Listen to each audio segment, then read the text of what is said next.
BSP Bhajpa की B team है तथा ये पार्टी सपा के मुकाबले में कम मजबूती से चुनाव लड़ रही है। केवल बीएसपी ही यूपी में भाजपा को सत्ता में आने से रोक सकती है। भाजपा के अति आक्रामक मुस्लिम विरोधी चुनाव प्रचार से मुस्लिम समाज ने एक तरफा तौर पर सपा को ही अपना वोट दे दिया। इनकी इसी गलत सोच का ही ये नतीजा है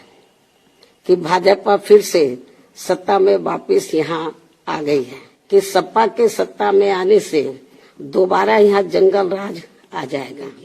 हमें बाबा साहब के कारवा को न रुकने देना है न झुकने देना है। सपा सत्ता में वापस न आ जाए इसके डर से इन्होंने बीजेपी की नीतियों व कार्यशैली से दुखी व परेशान होते हुए भी अपना एक तरफा वोट बीजेपी को अंदर अंदर ट्रांसफर कर दिया। हमें अपनी पार्टी व मूवमेंट को फिर से आगे बढ़ाना है तथा आगे चलकर सत्ता में भी जरूर आना है। तभी फिर यहाँ गरीब, असहाय, दुखी, पीड़ित व कमजोर वर्गों के लोगों का सही से भला हो सकता है। और अब तो इनके प्रति जातिवादी मानसिकता रखने वाली पार्टियों के साथ साथ जातिवादी मीडिया भी, जिसमें सोशल मीडिया भी शामिल है, ये भी नहीं चाहता है कि यहाँ के खासकर गरीब, दबे कुचले, गरीब व लाचार लोग बाबा साहब की मूवमेंट के मुताबिक चलकर सत्ता की मास्टर चाबी खुद अपने हाथों में है और उसके लिए वे किसी भी हद तक गिरकर अपना गंदा व घिनौना आदि खेल खेलते रहते हैं। इसलिए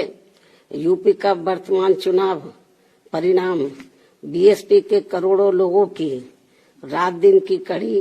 तन मन धन की मेहनत का ये वाजिब फल कतई नहीं है। फिर भी बाबा साहब के अनुयायी पार्टी होने के नाते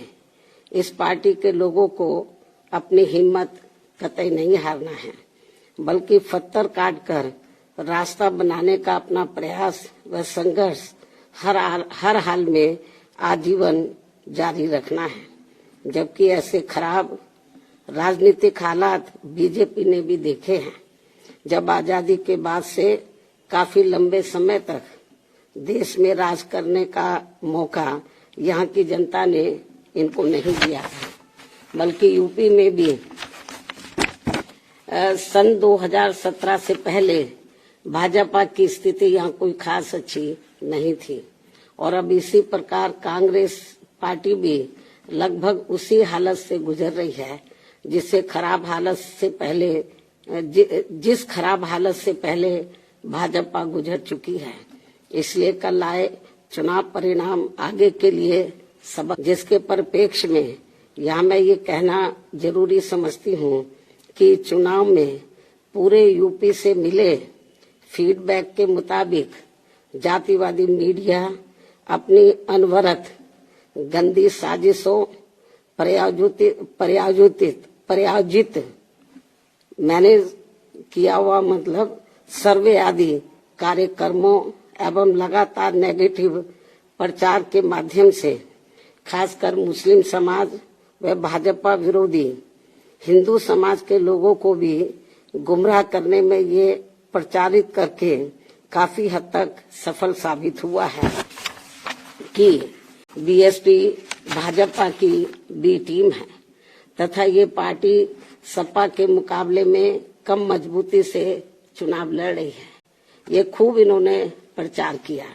जबकि सच्चाई इसके विपरीत है, बिल्कुल उलट है। क्योंकि भाजपा से बसपा की लड़ाई राजनीतिक के साथ साथ सिद्धांतिक व चुनावी भी थी, लेकिन मीडिया द्वारा इस प्रकार के लगातार दुष्प्रचार आदि किए जाने के कारण भाजपा के अति आक्रामक मुस्लिम विरोधी चुनाव प्रचार से मुस्लिम समाज ने एक तरफा तौर पर सपा को ही अपना वोट दे दिया तथा इससे फिर बाकी भाजपा विरोधी हिंदू लोग भी बसपा में नहीं आए। और यदि ये सभी लोग इससे ये स्पष्ट है कि मुस्लिम समाज का वोट यदि दलित समाज के साथ मिल जाता, जैसा कि बंगाल के चुनाव में टीएमसी के साथ मिलकर भाजपा को धराशायी करने का चमत्कार परिणाम दिया था, तो फिर वैसे ही परिणाम यहाँ भी दोहराए जा सकते थे। साथ ही ये लोग हमेशा इस तथ्य को ऐन वक्त पर भूल जाते हैं कि केवल बीएसपी ही यूपी में भाजपा को सत्ता में आने से रोक सकती है, सपा नहीं। इनकी इसी गलत सोच का ही ये नतीजा है कि भाजपा फिर से सत्ता में वापस यहाँ आ गई है। और यदि यूपी में तिकोना संघर्ष हुआ होता, जिसकी पूरी संभावना भी थी, तो तब यहाँ यूपी के परिणाम बीएसपी की अपेक्षा के मुताबिक आते तथा फिर भाजपा को सत्ता में आने से रोक लिया जाता। अर्थात कुल मिलाकर मुस्लिम समाज बीएसपी के साथ तो लगा रहा,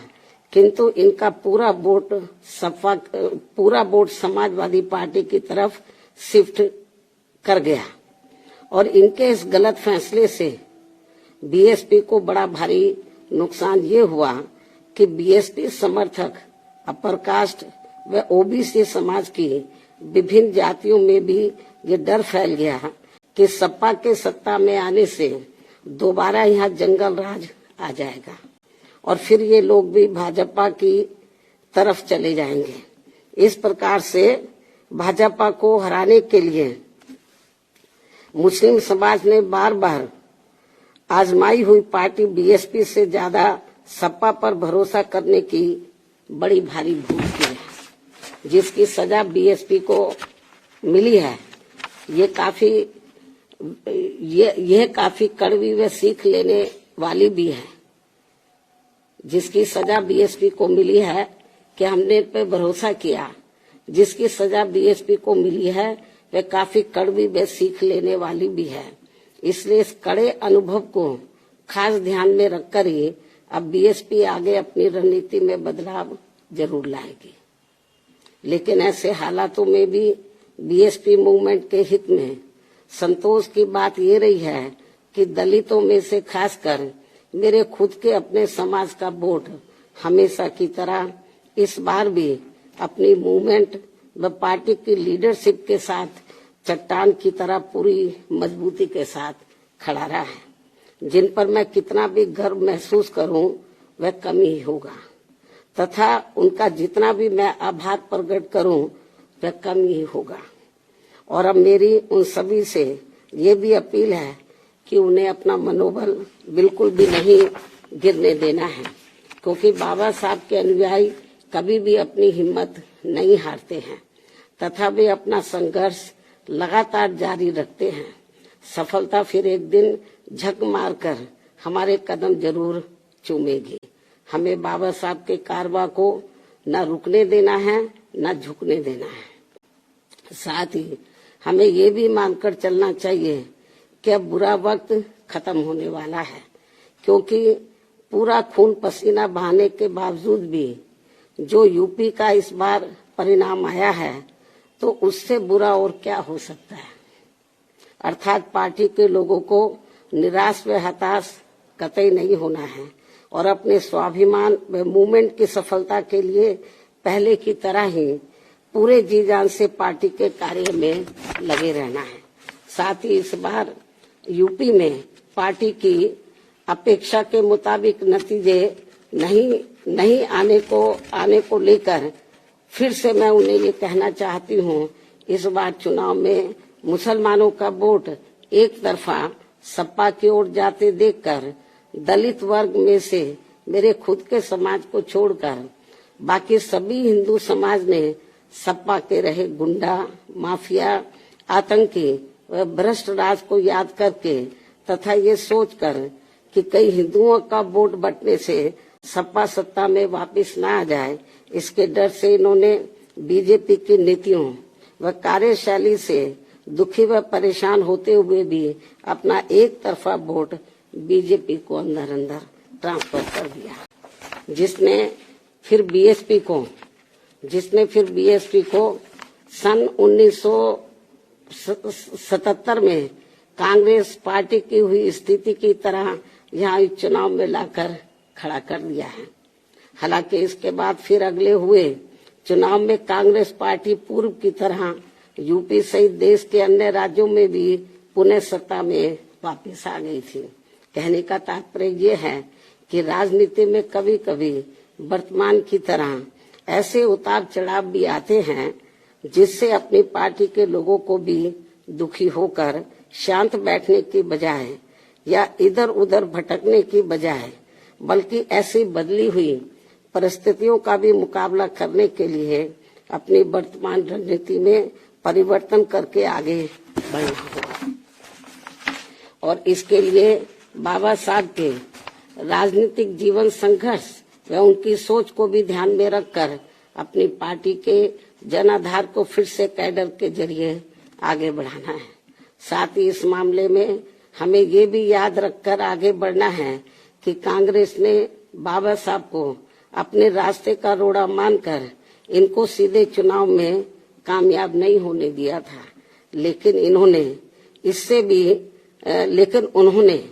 इससे भी अपनी हिम्मत नहीं हारी थी और फिर यहाँ जातिवादी व्यवस्था के शिकार हुए लोगों को एकजुट व संगठित होकर उन्हें राजनीति में आगे आने की भी सलाह दी थी, ताकि फिर वे सत्ता के जरिए अपना खुद का विकास व उत्थान आदि कर सके, जैसा कि हमने यूपी में 4 बार करके दिखाया भी है। साथ ही उन्होंने उस समय कांग्रेस जैसी अन्य उन सभी जातिवादी पार्टियों से भी अलग रहने की भी सलाह दी थी जिनकी जातिवादी सोच में कोई परिवर्तन नहीं आ रहा था। इसलिए इन सब बातों को ध्यान में रखकर अपनी पार्टी के लोगों को फिर से यह अपनी पार्टी व मूवमेंट को आगे बढ़ाना है। इन्हीं जरूरी बातों के साथ ही अब मैं बीएसपी के सभी छोटे बड़े पदाधिकारियों, कार्यकर्ताओं एवं अनुयायियों के साथ साथ सर्व समाज के उन सभी लोगों का भी हृदय से आभार प्रकट करती हूँ जिन्होंने बीएसपी को जिताने के लिए यहाँ रात दिन काफी कड़ी मेहनत की है तथा पूरे तन मन धन से भाजपा को हराने के लिए यहाँ लगे रहे हैं। साथ ही उत्तराखंड व पंजाब राज्य के भी पार्टी के अपने सभी छोटे बड़े पदाधिकारियों, कार्यकर्ताओं एवं अनुयायियों का भी मैं पूरे तय दिल से आभार प्रकट करती हूँ जिन्होंने वहाँ पार्टी को कामयाब बनाने के लिए अपनी पूरी कोशिश की है। हालांकि इन राज्यों में भी हमें उम्मीद के मुताबिक सही सफलता नहीं मिली है, जिसका पार्टी को काफी दुख व चिंता भी है। वहाँ भी हम लोग वर्तमान जो राजनीतिक हालात चल रहे हैं तो उसको ध्यान में रखकर हम लोग आगे की रणनीति बनाकर अपनी पार्टी और मूवमेंट को आगे बढ़ाएंगे। और अब मैं इन्हीं जरूरी बातों के साथ ही अब मैं अपनी बात यही समाप्त करती हूँ। धन्यवाद। जय भीम व जय भारत। हमारी वेबसाइट पर विजिट करें और नीचे दिए गए एंड्रॉयड ऐप के आइकन पर क्लिक करें, जिससे आप एंड्रॉयड की ऐप को डाउनलोड कर सकते हैं और लेटेस्ट न्यूज़ का आनंद उठा सकते हैं।